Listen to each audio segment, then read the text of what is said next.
जब मैंने सीरीज और पैरेलल में कैपेसिटर्स का एनालिसिस देख लिया, ठीक है। अच्छा, अब एक और कॉन्सेप्ट है सर्किट एनालिसिस के लिए यूजफुल है, बहुत यूजफुल कॉन्सेप्ट है आइसोलेटेड लूप का।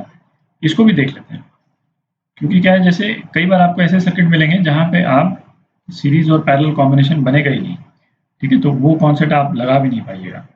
तो पहला तो वो हो गया। और दूसरा क्या होता है, जैसे सीरीज और पैरेलल कॉम्बिनेशन में यदि आप उसको इक्विवेलेंट कैपेसिटेंस निकालते हैं, तो जैसे 4-5 कैपेसिटर बन करके एक कैपेसिटर हो गया, ठीक है। तो एक कैपेसिटर करके आप कुछ चार्ज वगैरह कितना फ्लो किया वो निकाल सकते हैं। बट अब यदि उन 4-5 कैपेसिटर में से किसी एक कैपेसिटर के बारे में कुछ पूछा हुआ हो, तो वो क्या है, पहले आप 4-5 कैपेसिटर का एक कैपेसिटर इक्विवेलेंट बनाइए और फिर उसको तोड़ तोड़ करके फिर वापस इंडिविजुअल कैपेसिटर पे जाइए, तो उसमें थोड़ा टाइम टेकिंग हो जाता है। तो ये एक बड़ा यूजफुल कॉन्सेप्ट है, आपको है ना इसको यूज करने में सहूलियत होगी। तो ये एक सिंपल सा एग्जांपल अपन ने ले रखा है, इसको दोनों तरह से करेंगे, इक्विवेलेंट कैपेसिटेंस वाले तरीके से और आइसोलेटेड लूप यूज करके। तो पहले इक्विवेलेंट कैपेसिटेंस यूज करते हैं। हमको पूछा क्या है, potential drop across each capacitor, ठीक है। तो पहले इक्विवेलेंट कैपेसिटेंस निकालते हैं। इक्विवेलेंट कैपेसिटेंस क्या होगी, C1 C2 upon C1 plus C2, तो कितना हो गया 4 × 6 अपॉन 10, तो 12/5 माइक्रोफैरड हो गया, ठीक है। तो इक्विवेलेंट कैपेसिटेंस है, तो चार्ज बैटरी से कितना गया होगा, C इक्विवेलेंट इंटू V, तो 12/5 इंटू 20 वोल्ट, तो चार्ज कितना गया 48 माइक्रोकूलम, ठीक है। अच्छा, यदि अब तो ये 48 माइक्रोकूलम इस तरह से डिस्ट्रीब्यूट हो गया होगा, प्लस 48 माइक्रोकूलम इधर, माइनस 48 माइक्रोकूलम इधर, और फिर प्लस 48 माइक्रोकूलम इधर, और माइनस 48 माइक्रोकूलम इधर, है ना, इस तरह से डिस्ट्रीब्यूट हो गया होगा। तो यदि पोटेंशियल डिफरेंस पहले कैपेसिटर के अक्रॉस यदि हमको पता करना है, तो क्या हो जाएगा Q अपॉन C1, तो 48 अपॉन कितना है 4, तो 12 वोल्ट ये हो गया। और V2 यदि हमको पता करना है दूसरे कैपेसिटर के केस में, तो 12 और इसको 20 से माइनस कर दें, -12, तो कितना हो गया 8 वोल्ट। तो ये तो अपन ने सिंपल सा सर्किट लिया था, पर ठीक है, तो ये एक तरीका हुआ जो हमने दोनों कैपेसिटर्स के अक्रॉस जो पोटेंशियल डिफरेंस है वो हमने निकाला। अब आइसोलेटेड लूप का कॉन्सेप्ट यूज करते हैं। तो आइसोलेटेड लूप क्या हुआ है, अपन ने 1-2 एग्जांपल्स में पहले भी देखा हुआ है। जो ये वाला जो पोर्शन है, जो सर्किट से किसी भी फॉर्म में फिजिकली कांटेक्ट में नहीं है, ठीक है, ये पोर्शन जो है आइसोलेटेड लूप का। और इस आइसोलेटेड लूप में क्या है, चार्ज न्यूट्रल है ये। तो यदि इस वाले प्लेट पे -Q होगा, तो इस वाले प्लेट पे +Q होगा, ठीक है। तो इस पर्टिकुलर फैक्ट को हम यूज कर सकते हैं।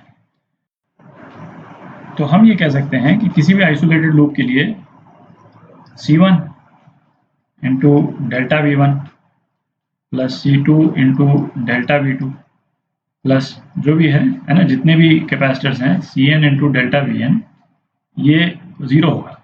और 0 क्यों होगा, क्योंकि लूप आइसोलेटेड है, इसको इलेक्ट्रिकली न्यूट्रल होना जरूरी है। तो इसको हम इस फॉर्म में भी लिख सकते हैं, सिग्मा C डेल्टा V जो है वो 0 हो जाएगा। अब ये जो डेल्टा V का जो कैलकुलेशन है उसको एक बार देखते हैं जरा। तो सपोज यहाँ ये 3 पॉइंट में बोल देता हूँ, A, B और C, ठीक है। तो यदि C1 पे यदि चार्ज हम पता करते हैं, तो उसके लिए यदि हम लिखते हैं कि हमको C डेल्टा V निकालना है ना, तो डेल्टा V1 है ना, यदि हम VA माइनस VB करते हैं और डेल्टा V2 को हम करते हैं VB माइनस VC, ठीक है, और तो Q1 कितना हो जाएगा C1 इंटू डेल्टा V1, तो वो हो गया C1 into VA minus VB, और इसी तरह से Q2 जो है वो हो जाएगा C2 into VB minus VC, ठीक है, ये दिख रहा है। पर अभी इस Q1 और Q2 को यदि हम ऐड करेंगे तो वो 0 नहीं होगा। क्यों, क्योंकि दोनों जो फिगर्स हैं दोनों पॉजिटिव आ जाएंगे। आप देख रहे हैं क्योंकि पोटेंशियल डिफरेंस जो है वो इस डायरेक्शन में कॉन्टिन्यूसली घट रहा है, ठीक है। तो VA minus VB potential difference positive आया और उसको हमने कैपेसिटेंस डिवाइड कर दिया, तो बेसिकली इस वाली प्लेट का चार्ज आ गया, इस वाली प्लेट का चार्ज आ गया, ठीक है। और VB माइनस VC से हमने कैपेसिटर्स को जब मल्टीप्लाई किया तब हमने इस वाली प्लेट का चार्ज हमने कैलकुलेट कर लिया। आप देख रहे हैं, मतलब इसको मैं लाल से करता हूँ। पहले वाले केस में हमने इस वाली प्लेट का चार्ज कैलकुलेट किया और दूसरे वाली केस में हमने इस वाले का किया। हमको क्या करना था, एक इस वाली प्लेट का करना था, ठीक है, और दूसरा इस वाली प्लेट का करना था। तो इसमें क्या, तो इसमें एक रूल ऑफ थंब हम यूज करते हैं कि जब हम डेल्टा V कैलकुलेट करेंगे किसी भी कैपेसिटर के लिए, तो potential difference from outside to inside, है ना, बाहर से अंदर की तरफ, ये कैलकुलेट करेंगे हर केस में। तो जैसे Q1 C1 के लिए हमने कैलकुलेट करना है तो हम कैलकुलेट करेंगे बाहर से अंदर, मतलब VA माइनस VB, और C2 के लिए कैलकुलेट करना है तो VC माइनस VB, ठीक है। क्योंकि कई केस में तो हमको ये भी नहीं मालूम होता है कि ये मतलब जो है वो नेगेटिवली चार्ज प्लेट आएगी या पॉजिटिवली चार्ज प्लेट आएगी, ठीक है।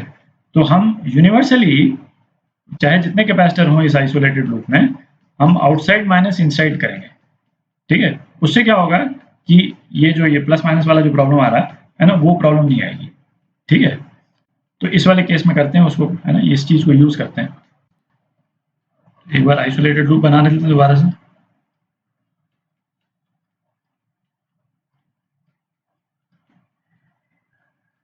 ये आइसोलेटेड लूप बन गया, ठीक है। अब ये वाला पॉइंट जो है इसको रेफरेंस पॉइंट VA मान करके इसको 0 मान लेते हैं, इस वाले पॉइंट को। ये बैटरी का जो नेगेटिव वाला पार्ट है ना, इसको 0 मान लेते हैं। तो इस वाले पॉइंट का पोटेंशियल क्या हो गया, V हो गया। ये तो क्लियर है। अच्छा, ये जो बीच वाला पॉइंट है इसका पोटेंशियल मैं V मान लेता हूँ, ठीक। तो अब हमको अब ये वाला एक्सप्रेशन यूज करते हैं, C1 into delta V, outside minus inside करना है अपने को, ठीक है। तो आउटसाइड माइनस इनसाइड क्या हुआ है, V माइनस ये capital V minus small v, ठीक है, plus C2 outside minus inside, मतलब 0 minus V, 0 minus small v is equal to 0, ठीक है। तो वैल्यूज डाल देते हैं, है ना। 4 V कितना है 20 minus small v minus C2 6 है, small v is equal to 0। तो V कितना आ गया, V आ गया आपका 8 वोल्ट आ गया, ठीक है। तो ये 8 वोल्ट है, इसका ये 0 था, ये 8 वोल्ट है, और ये टोटल 20 वोल्ट है, तो इधर कितना रह गया 12 वोल्ट। तो V जो 8 वोल्ट आया वो तो C2 के अक्रॉस पोटेंशियल डिफरेंस हो गया V2, और V1 कितना हो गया V माइनस V2, ये 12 वोल्ट आ गया, ठीक है। तो ऐसे ऐसे और एग्जांपल्स अभी देखते हैं, है ना, नेक्स्ट कुछ वीडियोस में। तो आप भी अप्रिशिएट कर पाइएगा कि इस वाले तरह से, है ना, हम लोग को रिजल्ट थोड़े जल्दी मिल जाते हैं। नेक्स्ट कुछ वीडियोस में, है ना, ये आइसोलेटेड लूप को यूज करके सर्किट एनालिसिस करते हैं, ताकि, है ना, थोड़ा और क्लियर हो जाएगा।